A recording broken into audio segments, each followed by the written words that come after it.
بھارتی جریدہ دی وائر نے اپنی ایک رپورٹ میں کہا ہے کہ مودی کا دور میں بھارت میں کرپشن کی ایک تو بد کے ایک مثال سامنے آ رہی ہے۔ رپورٹ میں کہا گیا ہے کہ مالی کرپشن، ادارہ جاتی تباہی، بدعنوانی، مذہبی تقسیم، سیاسی انتقام، بلڈوزر کلچر اور نفرت بھارت کی اون پچھاڑی بن چکی ہے۔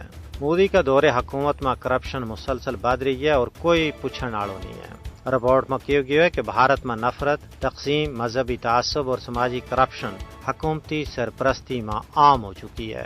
معاشی، سماجی، مذہبی، عدالتی، انتخابی اور ماحولیات تک ہر شعبہ کرپشن میں ڈوبے ہوئے ہے۔ رپورٹ میں کہا گیا ہے کہ روسی تیل کی خریداری تو فائدہ عوام نہ نہیں بلکہ امبانی اور اڈانی جیسا بڑا سرمایہ دارہ نہ ہوا ہے۔ ہنڈنبرگ رپورٹ میں اڈانی گروپ پر بڑا فراڈ اور دھوکہ دہی کا الزامات کے باوجود SEBI نے انہیں نہ بچایا۔ وہاں واشنگٹن پوسٹ میں بھی انکشاف کیا گیا ہے کہ بھارتی وزارت خزانہ نے LIC نے تقریباً $4 ارب اڈانی گروپ میں لان پر مجبور کیا۔